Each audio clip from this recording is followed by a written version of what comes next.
If you want some better airflow and filtration for your 2018 or newer 2.0 liter JL Wrangler, this K&N Series 63 Air Charger cold air intake will be a great pick. This will offer streamlined airflow for the JL owner looking to gain some efficiency back from adding heavy accessories or larger tires, while also taking in cleaner air compared to the factory intake. Now, this intake will also be a great pick if you take your JL off-road often and want some additional protection to the filter with this protective air box. I would like to mention that this intake will not be CARB certified as well, so I would keep that in mind when shopping around. By increasing the airflow, you'll be getting some better horsepower and torque gains, as well as some better fuel efficiency, and this intake will do that without needing a tune. Now, when it comes to the increase, K&N lists a 12.5 horsepower increase at roughly 5,000 RPM, so keep that in mind that the horsepower increases will be at those higher RPM ranges, but you definitely will be able to feel that in the throttle response, especially when you're hitting the gas like getting on the highway. Now, in addition to the performance, you'll also be getting a sporty appearance underneath the hood and some better turbo noise out of your motor. This kit will come with a high-quality oiled filter that will trap all of the contaminants before getting into the intake system and be reusable up to 100,000 miles for your JL. Now, the housing and the intake tubing will also be made of a roto-molded high-density cross-linked polyethylene material, being incredibly strong and resisting any heat buildup. Now, what I think is pretty cool too is that the housing isn't just going to be your standard airbox housing or boring when it comes to the styling. It's going to take the shape around the filter, offering some sporty style underneath the hood. This kit will also come with everything that you need in order to install it on your JL, including the clamps, seals, hardware, and the fittings for a factory style fit, and again, does not need a tune in order to be installed, making it very straightforward.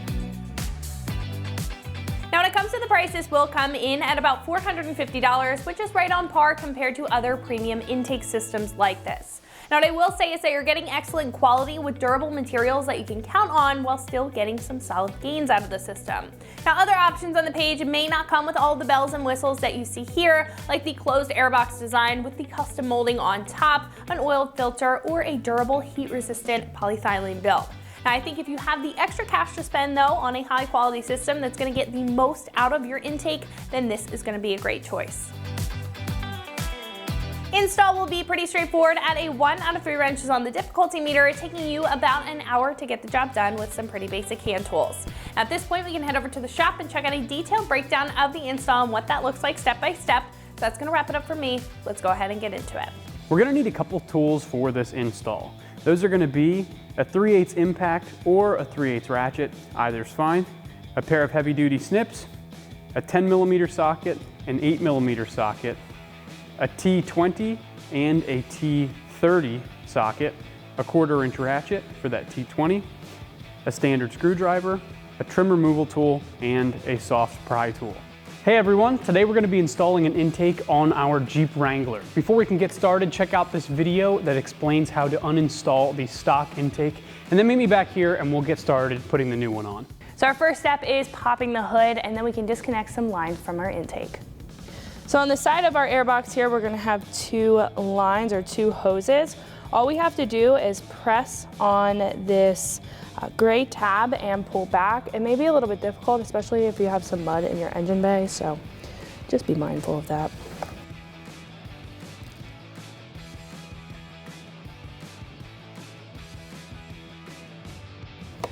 So the bottom one has a little green tab that you need to press down. I'm just using a soft pry tool.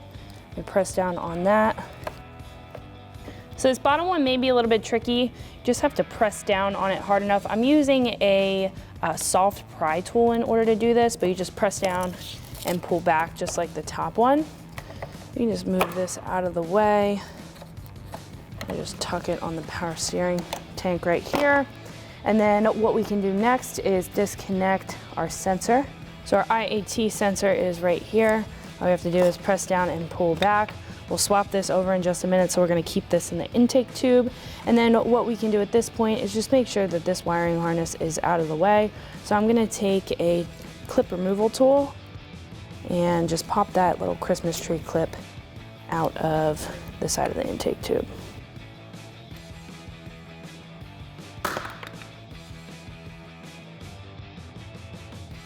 Next, we can remove the two 10mm bolts that are attaching the intake tube to the upper radiator support. So I'm going to take a 10mm socket and my impact wrench and remove those.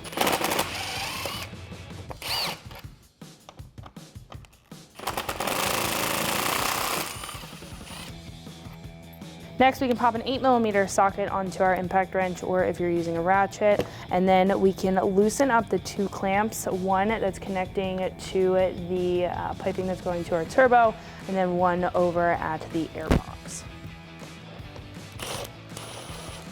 Just gonna loosen both of those up. Once those are loose, we can put this to the side and we can wiggle that intake tube right off.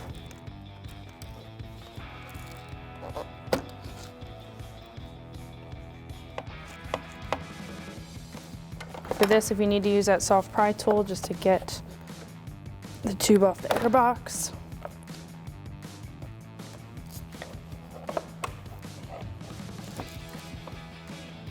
Wiggle out our intake tube and put that to the side. What we can do next is remove our airbox, and this is going to be held in by a bolt up at the front, and then there's going to be a couple grommets. So I'm going to use a 10mm socket to remove this bolt, and then we can pull the airbox right out.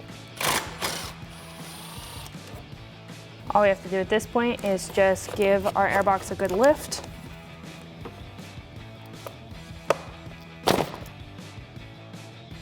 And pop that out of place. So now that our intake tube and our airbox is out, we also need to remove our turbo resonator right here. Now this is gonna have a wiring harness with a bracket up top. I'm gonna remove the wiring harness from the side of the resonator. This little clip is attached to this bracket that we're gonna remove fully. So I'm just gonna take a pair of a trim removal tool or a clip removal tool, and we can just wiggle that out. Then we can take a 10mm socket and remove the two bolts up top.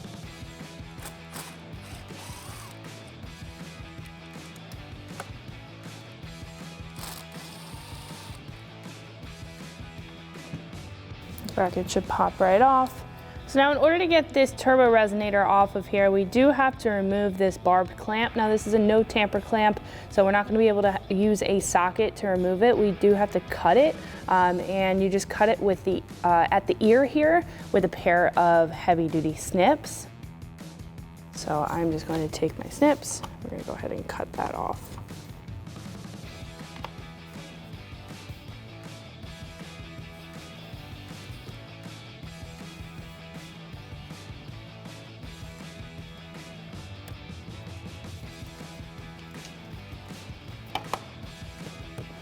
Now once that's off of there, what we can do is just give this a good wiggle, and the resonator should pop right out of there. So now that we have the factory intake off, we're ready to start the install of the new filter. The first step, that being, is going to be removing the factory air inlet that sits where the new air box is going to go. This particular intake is not going to fit with that stock air inlet in, so we're going to have to remove that. The two bolts that hold that on are behind the front grille, so we're gonna have to pull that off too. The first step to removing the grille is going to be pulling out these push clips that go across the top. I'm using my trim removal tool. Let's go ahead and pull them out. So there are 6 of these all the way across the front. We're starting with the ones on the passenger side. I'm just gonna pry under, pull them out. If they come apart in 2 pieces like that, you can just pry the bottom out separate, just like that. 1, there's 2. Looks like they're all going to come apart in 2 pieces.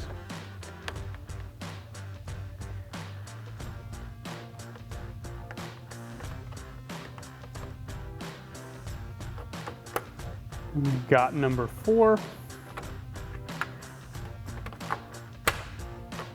5, and the last one on the far other side. Just like that. Now that we've got all those pulled out, we're going to be able to pull this back. See, that's nice and free, and we'll pry the grill off the core support. Now that I've got all of those push clips pulled out, I'm going to go ahead and pull this off and just pry it off the core support. You see that this is free to move, and I'm just going to work nice and slow, get everything freed up top, just just like that. And then I'm taking my hand underneath. I'm just gonna pry and pull push clips that are in the underside out. Might take a little bit of persuasion, but if you take your time, just be gentle. Try not to break anything. I'm sure you'll be fine. There's that. One more somewhere. There it is. Then I'm gonna set this to the side so I don't damage it. Now that we've got that out of the way, you're gonna see that we can actually get to one bolt from that air inlet, but the other one is covered up by this brace here. So we're gonna have to pull the brace off to get to that lower bolt, then we can pull those two bolts out and remove that air inlet. These bolts are a T30 Torx. So I'm using a T30 Torx socket on my 3/8 impact. I'm just gonna zip these guys out. There's one, and the other one down at the bottom. Drop this. So to take these two bolts off of the air inlet, we're using a T20 Torx socket on 1/4 inch ratchet.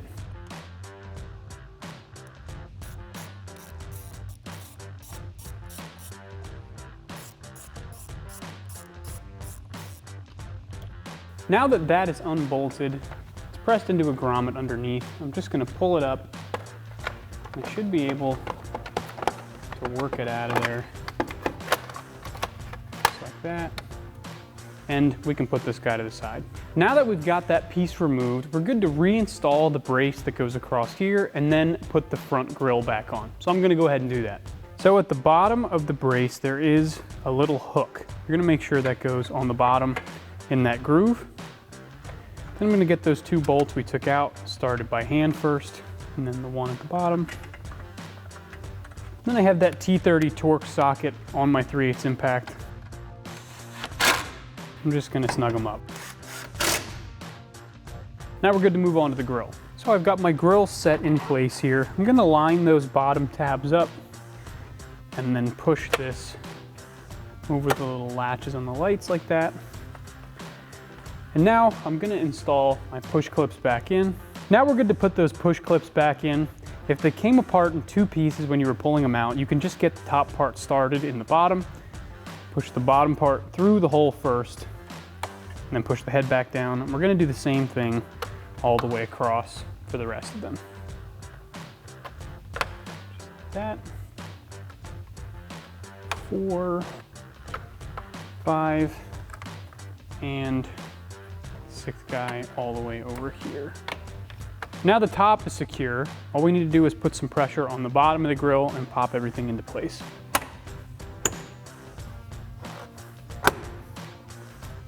So I've got the old intake on the table here in front of me. We're gonna pull off two things. The first being this sensor here, and then this joint here that has the two screw holes for that sensor bracket that mounts there. First, we take the sensor out, you just spin it, and it should pull straight out, nice and easy. Second, I'm using my standard screwdriver. I'm just gonna loosen the hose clamp here at the throat of the intake, and I just need to take this hose clamp off here at the throat of the intake with my standard screwdriver. Once I have that loosened, I should be able to kind of work it out by spinning it like that. And now we're ready to start the assembly of the new intake. At this point, we're ready to get started assembling the new intake. The first step to that is gonna be here actually on the air box. Now there's these two holes that are kind of stepped up here. These are gonna get these feet bolted to them, just like that. And these are gonna sit into the grommets that are in the bottom of the engine bay, and that's gonna hold most of this intake secure just from that. They're a little hard to get to. You actually have to kind of reach in through the air box here to get to them. What's gonna hold them in place is one of these 10mm bolts for each foot. Then we're gonna put a lock washer on that bolt first, and then a regular flat washer. I'm gonna reach through, push it through the hole, try to find it here. There it is. Then I can take that foot and I'm going to start threading it on just like that. Then I'm taking a deep 10 mil socket, 3/8 on an extension. I'm gonna use it and reach inside and start tightening it down by hand while I'm holding the foot so the foot doesn't spin, just like that. Then I'm just gonna put my 3/8 ratchet on that to tighten it down. Let's do the same thing for the other one. Push through, thread it on.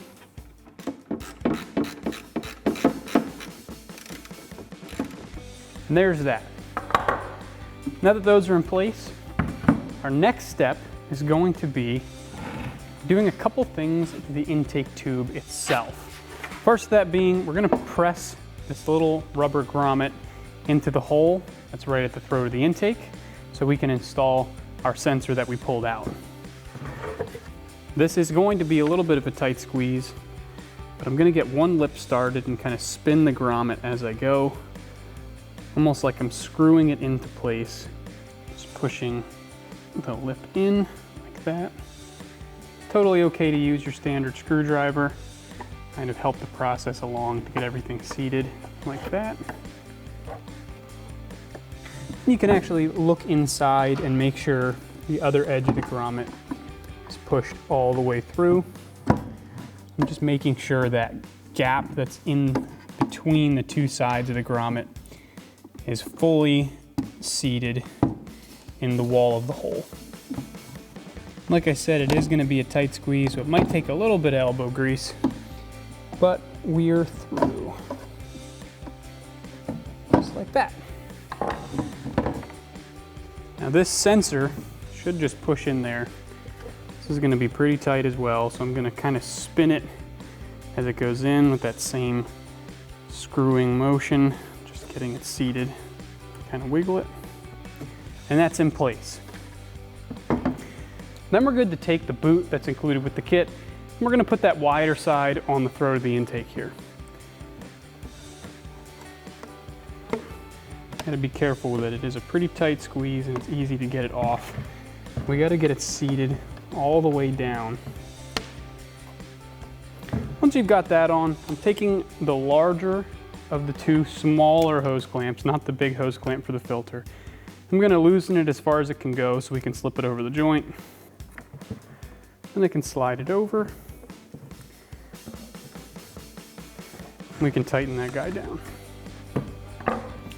Now that that's tight, we're gonna take our little piece we pulled off here, and what I'm gonna do is hold the intake to me about how it'll sit in the engine bay.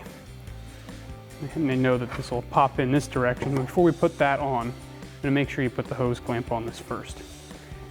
Just put this about the orientation that it's gonna sit. It's gonna be about right there. Then I'm just gonna tighten that hose clamp down as well. I'm not gonna go super tight with it because there is a chance that you might need to rotate this a little bit to get it to fit perfectly. Just gonna snug it up so that it doesn't fall out, but it can still be moved. Now you're gonna notice there's a hole here on this flange and a bolt hole. That's for this plastic F hose that's gonna sit in there. These are for those vent hoses that we pulled off in the uninstall. Before we can seat that in there, there's a couple things we have to do to this F hose. First, that being, we're gonna put this little O-ring that came with the kit onto the bottom of that, all the way up to that neck of the flange there. So it's seated like that. The other thing that's gonna secure this is this little piece. It's kind of like a tab with a bolt hole through it. That's gonna sit over that neck, and the bolt that goes through here is going to go into that brass insert right there. So I'm gonna take this F hose and it's pointing towards the vents like that. So I can just slide it into the hole. It's gonna be a little bit of a tight fit, but it will go in like that. Then I can take that little arm piece here. I'm going to put a bolt through it, and that bolt is going to be the smallest of the bolts you have. Like that, it has an Allen head. So what I'm gonna do to put this piece on, is I'm gonna take the smallest of the bolts included with the kit. It's going to be this 3 Allen, little tiny guy. And there's a little lock washer. I'm going to slide that on. I'm going to put it through that piece. And then there is going to be a little bit of space that needs to be taken up because the neck of this F-hose is a little bit higher than the face of that bolt hole. So I'm going to put the only little tiny washer supplied in the kit on there underneath. I'm going to get that started by hand. And I have a 3mm Allen key. I'm going to tighten it down. So this piece isn't going anywhere. Then I'm going to spin it like this, crank it all the way down. Perfect. The last step to assembling the intake tube before we attach it to the airbox is to put the filter on while we can still get to the hose clamp. So I'm going to take the hose clamp, put it on the filter like that, and then I'm going to put the filter where it belongs, right on this flange. I can just tighten down that hose clamp now. Shirt seated all the way in, just like that. Don't want it falling off inside the airbox. I'm gonna make sure this one is nice and tight.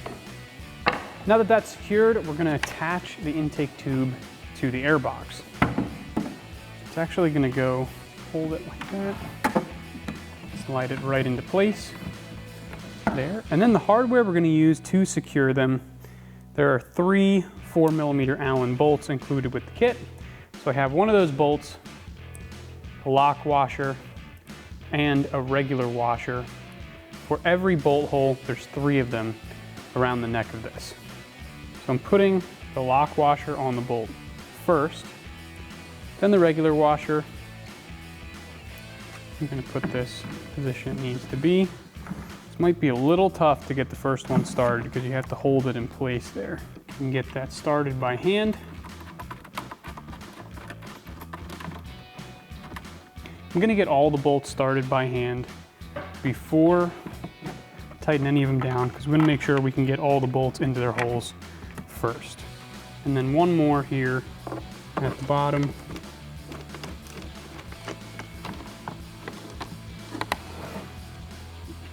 Okay, got that lined up. Now that we have everything lined up and those 3 bolts started, we can go ahead and snug them up and then we can put the intake on the Jeep. So I'm using a 4mm Allen. And I'm just going to tighten them down so they're nice and tight.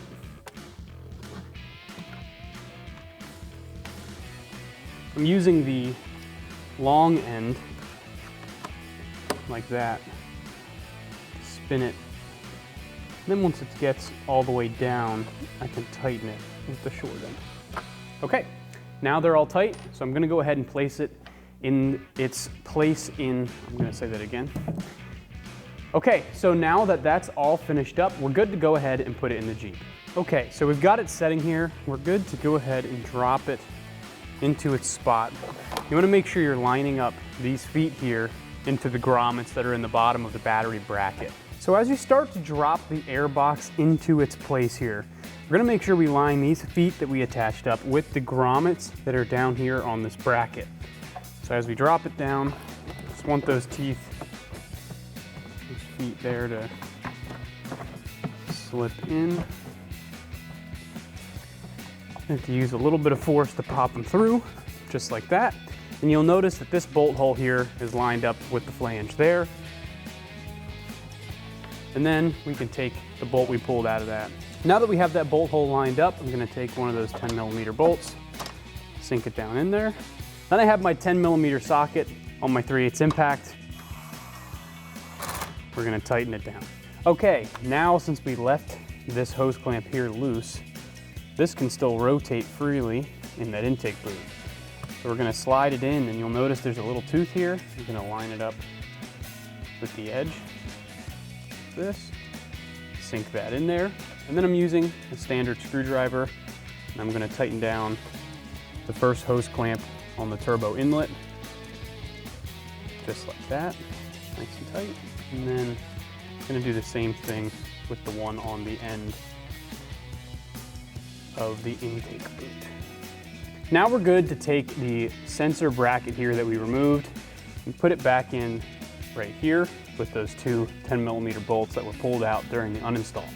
I'm gonna put a little bit of pressure on the intake and hold it with my arm. I'm gonna drop one in. I'm starting them by hand because I don't want to cross thread them. The other. Then I'm using my 10mm impact.